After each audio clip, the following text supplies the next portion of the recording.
Salam, shalom, salut à tout le monde. Aujourd'hui, je vais prendre 5 petites minutes pour parler d'un monsieur. Avant de rentrer dans le sujet, je vais expliquer pourquoi moi je vais en parler. Ce monsieur, pour moi, c'est un nectar d'intelligence. L'intelligence, ça ne se mesure pas en test de QI ou en obtention de diplôme.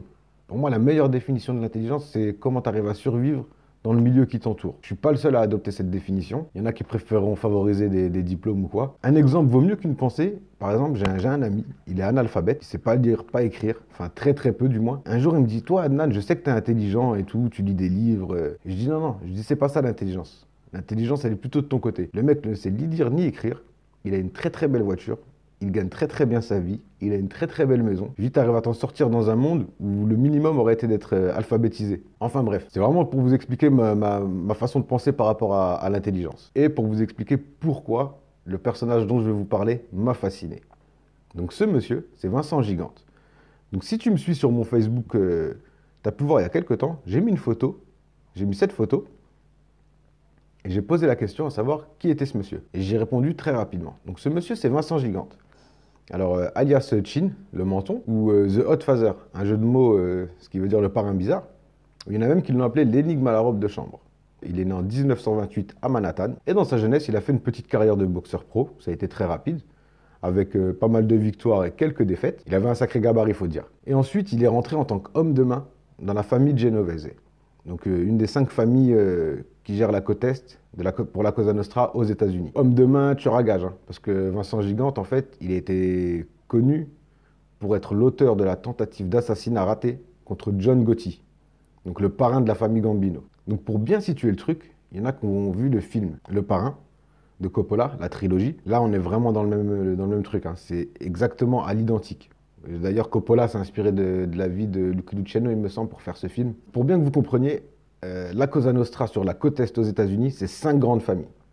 Donc on a la famille Genovese, la famille Gambino, la famille Bonanno, la famille Lucchese et la famille Colombo. Donc ces 5 grandes familles règnent sur la côte Est, du côté de New York surtout, Atlantic City, et j'en passe. Et donc Vincent Gigante, petit à petit, il a gravi les échelons, jusqu'à arriver en 1981 en tant que boss officieux de la famille Genovese. Donc pourquoi boss officieux? En fait, il a créé le nouveau poste de boss officieux, il s'est mis en retrait, et il a mis un boss officiel, une vitrine, en l'occurrence là c'était Anthony Salerno, pour qu'il puisse essuyer les coups en gros. Et derrière, le vrai maestro, c'était Vincent Gigante. Vincent Gigante, dans sa période de parrain, il a été reconnu comme le parrain de la Cosa Nostra le plus influent aux États-Unis. Le mec vraiment le plus puissant, on va dire. À savoir que la Cosa Nostra n'est pas une petite PME. D'après Interpol, c'est du 30 à 40 milliards de dollars de chiffre d'affaires annuel dans tout secteur d'activité confondu. Illégal, semi-légal et légal.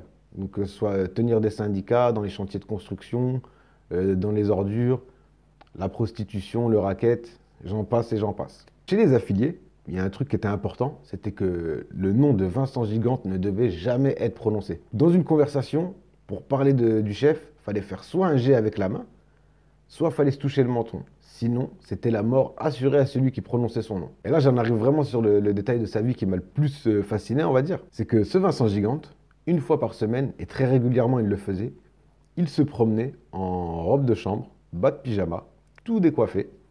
Il urinait un peu partout, dans les rues de New York.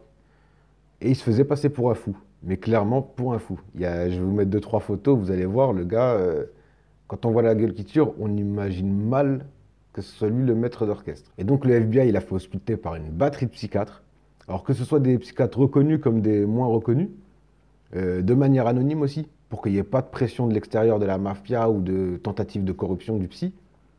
Et tous les psys en sont arrivés à la même conclusion. Donc, au mieux, monsieur Vincent Gigante, il est fou. Et au pire, il est fou et il a un QI de hamster. Donc ça, c'est même pas gentil pour le hamster. Et au final, ils auront eu le fin mot comment? C'est grâce à des repentis de la mafia qui, à un moment donné, ont dit au FBI, mais attendez, vous croyez encore que ce mec-là est fou? Ce mec-là est le boss de la famille Genovese. C'est lui le grand maestro.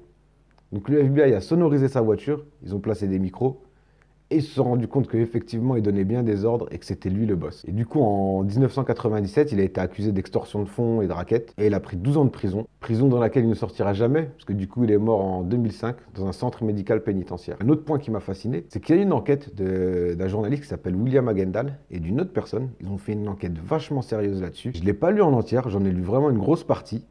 Et eux, ils en arrivent à la conclusion que Vincent Gigante aurait été le mentor de monsieur Donald Trump. Rien de moins. Donc le petit détail à savoir que Donald Trump, en privé, par ses proches, et ça c'est connu, hein, c'est de notoriété, Donald Trump se fait appeler le Don. Ceux qui ont vu le parrain vont vite comprendre la référence, elle vient d'où. Moi, j'arrive pas vraiment à conclure que Vincent Gigante a été le parrain de Donald Trump. Par contre, ce que moi j'en suis assuré, et en faisant des recherches, c'est que Donald Trump, pour construire par exemple son casino à Atlantic City, donc le lieu où il l'a construit et la période où il l'a construit, il avait forcément besoin d'avoir ou un accord de la mafia, ou du moins il fallait que ça se passe au moins bien avec eux. Et ensuite, la construction la plus connue de Donald Trump, qui est la Trump Tower à New York, c'est pareil, il l'a construit sur un secteur et sur une période où il y a la mainmise de la Cosa Nostra. Donc on ne peut pas négliger ces détails et se dire que Donald Trump n'avait aucun rapport avec la mafia. Enfin voilà, j'ai fini pour le petit épisode OP5 d'aujourd'hui. J'espère que ça t'a plu. Et on se retrouve au prochain, Inch'Allah. Et je te souhaite une très bonne journée. Allez, ciao.